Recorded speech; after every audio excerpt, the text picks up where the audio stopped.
Hello বন্ধুরা, আপনি এখন স্ক্রিনে যেটা দেখতে পাচ্ছেন এটা না কোনো এলিয়েন স্পেসশিপ আর না কোনো সায়েন্স ফিকশন মুভির অ্যানিমেশন সিন। এটা হলো স্টিভ জবস বা অ্যাপেলের সেই প্রোডাক্ট যা কেউ কখনো কিনতে পারবে না। এখন অবাক করা ব্যাপার হলো অ্যাপেলের এই হেডকোয়ার্টারটি তৈরি করতে খরচ হওয়ার কথা ছিল 50 কোটি ইউএস ডলার, অথচ সেখানে খরচের মাত্রা এসে থামে 500 কোটি ডলার। তবে কি দুনিয়ার সবচেয়ে বড় বিজনেস কোম্পানির দ্বারা এত বড় ভুল? স্বাভাবিকভাবে ব্যাপারটা খুব অস্বাভাবিক, তাই না? তবে এই অ্যাপেল পার্কে বেশ কিছু ইন্টারেস্টিং জিনিসও কিন্তু লুকিয়ে আছে। অ্যাপেলের এই হেডকোয়ার্টার 400টা ফুটবল মাঠের সমান, যেটাকে আপনি একটা হাইটেক ফিউচারিস্টিক সিটিও বলতে পারেন, কারণ জীবন ধারণের সব জিনিসই এখানে বিদ্যমান, যেমন খাবারের জন্য ক্যাফেটেরিয়া, সুস্বাস্থ্যের জন্য জিম, মেডিকেল ইমার্জেন্সি ইত্যাদি। কিন্তু সবচেয়ে বড় ইন্টারেস্টিং ব্যাপার হলো হেডকোয়ার্টারটি মাটির উপরে নয়, তাই যে কোনো ধরনের বড় ভূমিকম্পের আশঙ্কা নেই। এমনকি এত বিশাল একটি হেডকোয়ার্টার সম্পূর্ণ নবায়নযোগ্য সোলার সিস্টেম দ্বারা পরিচালিত। 12 মাসের মধ্যে 9 মাসই না এসির প্রয়োজন হয় আর না কোনো হিটার। কিন্তু কিভাবে? তো বন্ধুরা চলুন আজ এই ভিডিওতে দুনিয়ার সবচেয়ে দামি এই বিল্ডিং এর পর্দা উন্মোচন করা যাক। And we've come up with a design that puts 12,000 people in one building. এটা ছিল স্টিভ জবসের স্বপ্ন, যা তিনি 2011 সালে সিটি কাউন্সিলের সামনে বলেছিলেন। কিন্তু এই স্বপ্ন ছিল তার 2004 সাল থেকেই। মূলত তিনি তার কর্মচারীদের এমন একটা পরিবেশ দিতে চাচ্ছিলেন যেখানে পরিবেশ আর বিল্ডিং এর মাঝখানে কোনো খরচ লাইন থাকবে না।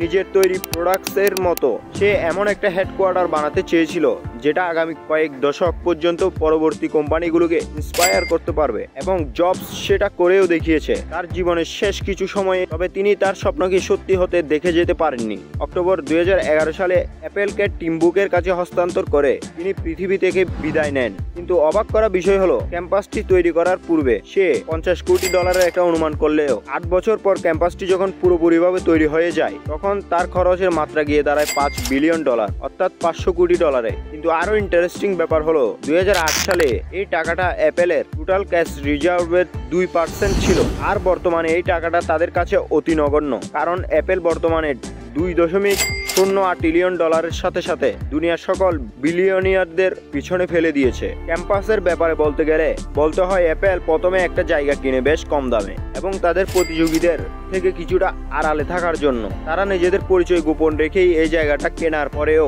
এই জায়গার জন্য গুনতে হয়েছে $107 মিলিয়ন। 175 একর এই জমিটি অ্যাপেল 2008 সালের আগেই কিনে রেখেছিল, কিন্তু কাজ শুরু করার পারমিশন পায় 2013 সালে। আর এই বিল্ডিং এর দায়িত্বে ছিল দুনিয়ার সবচাইতে বড় আর্কিটেক্ট নরম্যান ফস্টার, যিনি এমন আর্কিটেক্ট পৃথিবীকে উপহার দিয়েছেন। 2017 যখন অ্যাপেলের ওপেনিং হয় তখন দুনিয়া জুড়ে অ্যাপেল পার্কের গুণগান চলছিল। অ্যাপেল পার্কে মানুষ রিং অথবা স্পেসশিপ নিকনেমও দিয়ে থাকে। এই গোল আকার বিল্ডিংটায় 2.08 মিলিয়ন স্কয়ার ফিটের অফিস স্পেস আছে, যেখানে অনায়াসে 12,000 কর্মী কাজ করতে পারে। এই বিল্ডিং পৃথিবীর সবচেয়ে বৃহৎ কাঠ গ্লাস প্যানেল দিয়ে তৈরি, আর প্রায় 3000 গ্লাস প্যানেল দিয়ে বিস্তৃত। এই ক্যাম্পাসের বাইরে এবং ভেতরে দুপাশেই গ্যালারির মতো জায়গা রাখা হয়েছে, যাতে কর্মীরা বের হতে বা প্রবেশ করার সময় হাঁটতেই এই ক্যাম্পাসের সম্পূর্ণ সৌন্দর্য উপভোগ করতে পারে। তবে অ্যাপেল পার্ক কিন্তু শুধুমাত্র বিল্ডিং এর জন্যই বিশ্বজুড়ে বিখ্যাত না। এই ক্যাম্পাসের 3 লাখ স্কয়ার ফিটের 2টা রিসার্চ ডেভেলপমেন্ট বিল্ডিংও রয়েছে, যেখানে 2000 জন কর্মী একসাথে কাজ করে। সেই সাথে অ্যাপেল তার কর্মীদের ফিটনেসের কথা চিন্তা করে বানিয়েছে 1 লাখ স্কয়ার ফিটের একটা ওয়েলনেস সেন্টার, যেখানে ইয়োগা থেকে শুরু করে সব ধরনের ফিটনেস মেশিন রয়েছে। সেই সাথে এখানে রয়েছে ভিজিটিং বিল্ডিং, আন্ডারগ্রাউন্ড পার্কিং এবং অডিটোরিয়াম।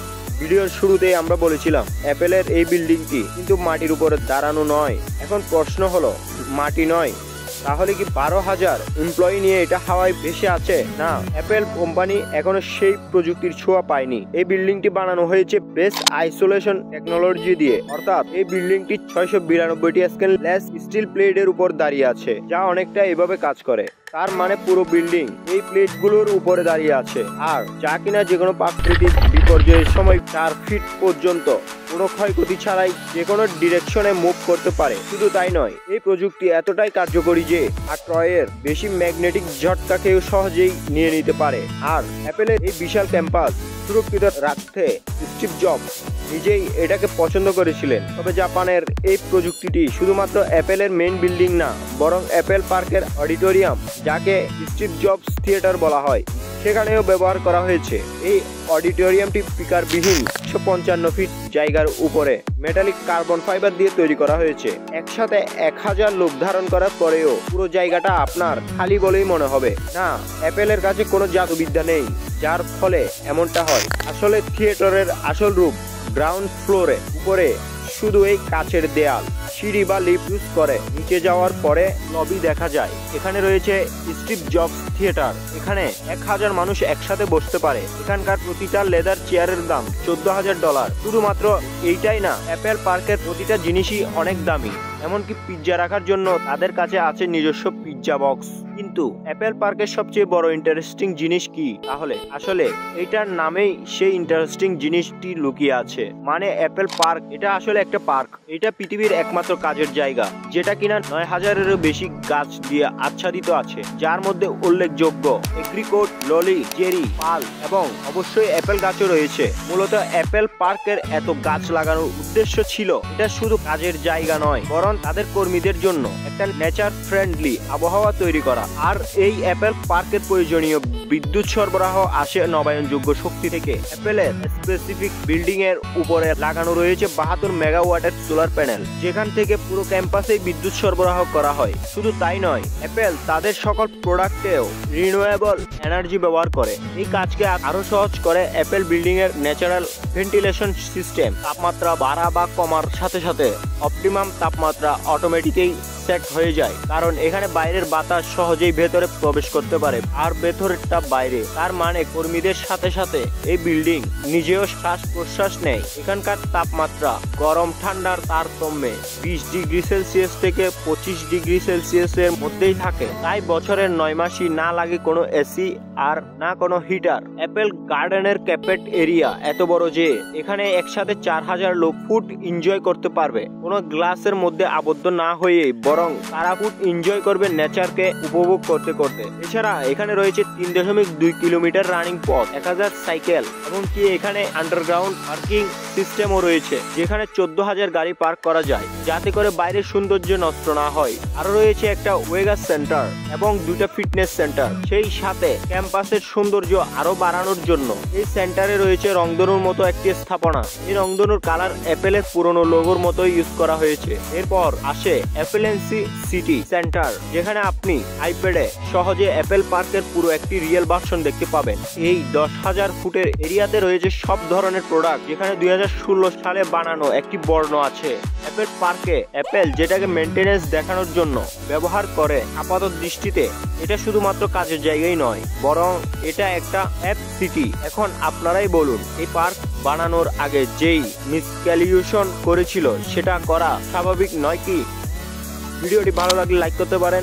চ্যানেলে নতুন হলে চ্যানেলটি এখনই সাবস্ক্রাইব করে পাশে থাকা বেল বাটনে ক্লিক করুন।